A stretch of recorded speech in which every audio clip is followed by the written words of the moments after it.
నారాయణ మాట్లాడుతున్నారు. ఇప్పుడు ఆ లైవ్ చూద్దాం. పోయినందువల్ల జాగిపోవటం, దాని నిండా నీళ్లు రావటం, అది కన్స్ట్రక్షన్ పనికి వస్తుందో లేదని మళ్ళా ఐఐటి చెన్నై, ఐఐటి హైదరాబాద్ ఇద్దరికి ఇవ్వటం, వాళ్ళు స్టడీ చేయటం, వాళ్ళు వెంటనే రిపోర్ట్ ఇచ్చారు, ఏమి ఇబ్బంది లేదు, కన్స్ట్రక్షన్ కంటిన్యూ చేయొచ్చు. ఇట్లా అనేక విషయాలు. జ్యుడిషియల్ రివ్యూ ఒకటి మళ్ళీ క్యాన్సిల్ చేయదలుచుకున్నాం, క్యాన్సిల్ చేసాం. దానికి మళ్ళీ అసెంబ్లీలో పెట్టాల్సి వచ్చింది. రివర్స్ టెండరింగ్ అదొకటి. రివర్స్ టెండరింగ్ అనేది ఒక మోసం.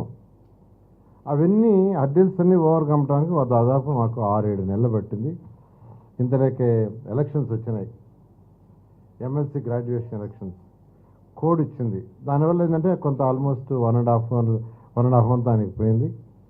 ఇప్పుడు టెండర్లన్నీ దాదాపు టెండర్లు తీసుకుంటే మొత్తం 73 వర్క్స్కి యాక్చువల్గా అథారిటీలో అప్రూవల్ తీసుకోవడం జరిగింది. 48,012 కోట్లు. 73 వర్క్స్కి గత అథారిటీలో క్యాబినెట్లో 48,012 కోట్లకి యాక్చువల్గా అప్రూవ్ తీసుకున్నాం. దాంట్లో యాక్చువల్గా 59 టెండర్లు యాక్చువల్గా నిన్నటికి ఓపెన్ చేశారు. 59 దానికి 37,702.15 కోట్లు. 37,702.15 కోట్లు ఆ టెండర్ వాల్యూ. నిన్న ఓపెన్ చేసాం. ఇవాళ అథారిటీలో పెట్టి అథారిటీ అప్రూవ్ తీసుకున్నాం.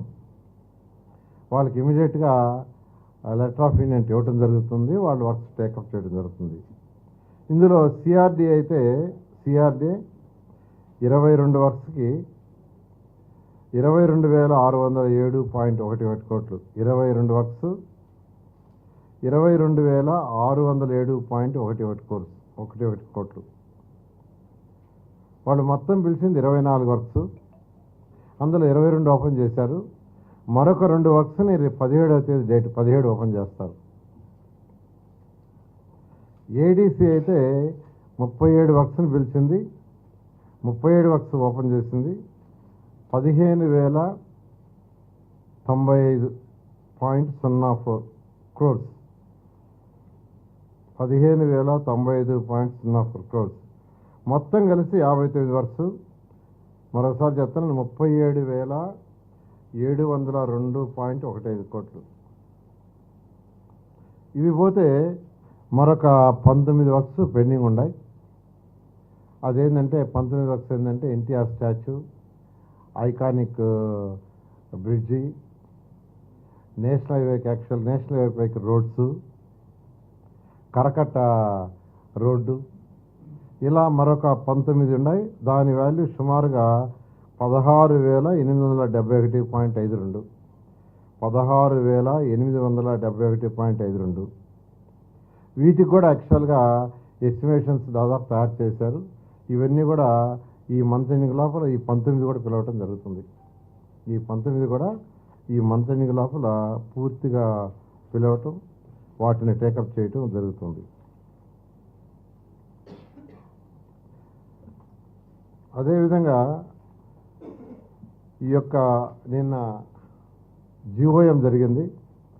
ఆ జిఓఎంలో ఏదైతే జరిగినాయో దాని మీద ఇవాళ అథారిటీకి సబ్మిట్ చేశాము. 31 సంస్థలకి యాక్చువల్గా ల్యాండ్స్ 2014-19 ఏదైతే అలాట్ చేసినామో వాటిల్లో 31 సంస్థలకి యాక్సెప్ట్ చేశారు అథారిటీ. 31 సంస్థలకి ఇవ్వమని గ్రీన్ సిగ్నల్ ఇచ్చారు. దాన్ని కూడా ఇవాళ అథారిటీలో పెట్టాము.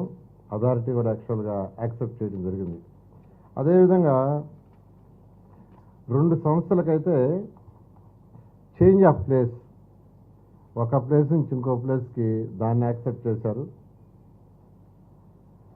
మరొక 11 సంస్థలకైతే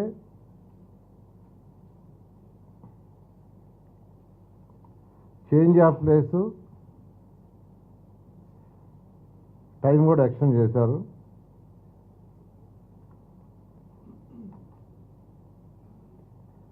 ఈ విధంగా నిన్న ఏదైతే జిఓఎంలో తీసుకున్నాము నిర్ణయాలు. ఆ నిర్ణయాలను ఇవాళ అథారిటీ ముందు పెట్టడం జరిగింది. అథారిటీ యాక్చువల్గా యాక్సెప్ట్ చేశారు. అయితే ఒకటి చాలా క్లియర్గా చెప్తున్నాను, నాయకులకి ఏం మాట్లాడుతున్నారో వైసీపీ నాయకులు వాళ్ళకి తెలియదు, ఎందుకు అలా మాట్లాడుతున్నారో కూడా తెలియదు.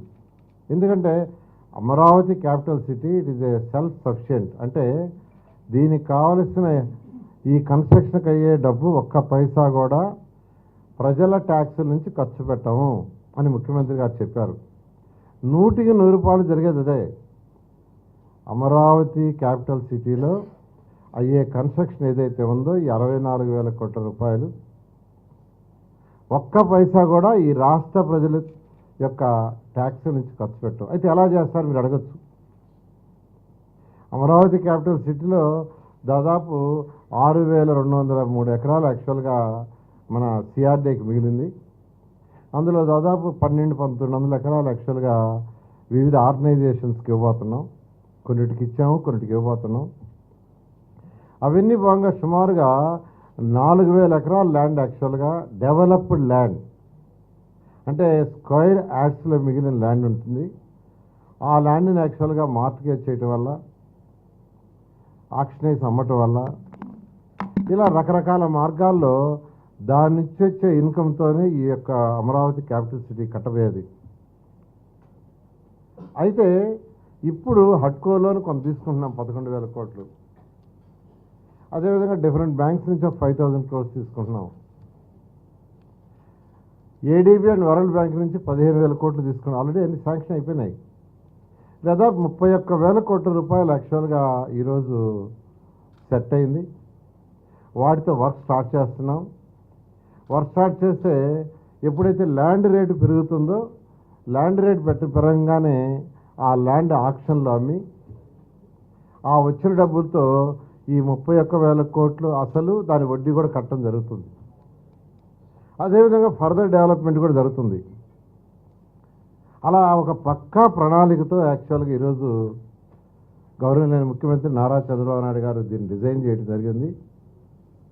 అయితే బడ్జెట్లో 6,000 కోట్లు పెట్టారు. బడ్జెట్లో పెట్టంగానే వైసీపీ నాయకులు ఏమనుకుంటున్నారంటే రాష్ట్ర ప్రజలు కట్టే ట్యాక్స్ నుంచి ఇస్తున్నారు 6,000 కోట్లు అనుకుంటున్నారు. కాదండి, ఏదైతే హడ్కో కావచ్చు, అంటే వరల్డ్ బ్యాంక్ కావచ్చు, ఏడీబీ కావచ్చు, వాళ్ళు ఇచ్చే యొక్క లోన్లో నుంచి ఒక 6,000 కోట్లు యాక్చువల్గా సిఆర్డీకి ఇస్తారు. సిఆర్డీ ఖర్చు పెడుతుంది. ఎందుకంటే సిఆర్డీ అయినా ప్రభుత్వం యొక్క ఆధ్వర్యంలో ఉండే సంస్థ. It is an authority. ఏదైనా ప్రభుత్వం యొక్క దీంట్లో జరగాల్సింది. అందుకని ఫైనాన్స్ డిపార్ట్మెంట్ వాళ్ళు బడ్జెట్ తయారు చేసేటప్పుడు ఈ ఇయర్కి 6,000 కోట్లు మార్చేస్తామని పెట్టారు. దాన్ని చూసి వైసీపీ నాయకులు బడ్జెట్లో పెట్టారు కాబట్టి ప్రజల ట్యాక్స్ నుంచి కడతారని అనుకుంటున్నారు. కాదండి, ఇది చాలా క్లియర్. అమరావతి రాజధాని సెల్ఫ్ సఫిషియెంట్. ఇక్కడ ల్యాండ్ ఉంది, 4,000 ఎకరాలు సుమారుగా ల్యాండ్ ఉంటుంది, నెట్ ల్యాండ్. దాన్ని అమ్మి తీర్చడం జరుగుతుంది. ఇప్పటికైనా వైసీపీ నాయకులు తెలుసుకుని చాలా సంతోషం. ఈ మధ్య బొత్స సత్యనారాయణ గారు విలేకరులు అడిగితే ఒక మాట అన్నారు, రాజధాని ఎక్కడ ఏంది మీ స్ట్రాటజీ అంటే మేమంతా మాట్లాడుకొని చెప్తామన్నారు. ఏంది ఇంకా మాట్లాడుకొని చెప్పేది? ఈ మంత్ యాక్చువల్గా వాళ్ళు అయిపోయింది. యాక్చువల్ 17వ తేదీ క్యాబినెట్లో పెడుతున్నారు. ఇవన్నీ 17వ తేదీ క్యాబినెట్లో అప్రూవ్ కాగానే మొత్తం టేకప్ అవుతాయి. బహుశా నెక్స్ట్ మంత్ ఎండింగ్కి అమరావతి రాజధానిలో మినిమం 20,000 మంది వచ్చేస్తుంటారు. 20,000 మంది వాళ్ళు ఆలోచించుకొని చెప్తారంట. ఏంది ఆలోచించి చెప్పేది? 11 మంది ఉన్నారు ఎమ్మెల్యేలు. జగన్మోహన్ రెడ్డి చేసిన అరాచక పాలనకి ఆ రైతుల్ని ఏమి ఇబ్బంది పెట్టారు? పాప రైతులు కేవలం 58 రోజుల్లో 2015 జనవరి నోటిఫికేషన్ నేను ఇస్తే 2015 ఫిబ్రవరి 28 అర్ధరాత్రికి 34,000 ఎకరాలు, 58 రోజుల్లో 34,000 ఎకరాలు ఒక్క చిన్న లిటికేషన్ లాగా ఇచ్చారు ముఖ్యమంత్రి గారి మీద నమ్మకంతో. రాజధాని కోసం ఒక మంచి రాజధాని వస్తుంది, ఇది ఆంధ్రప్రదేశ్కి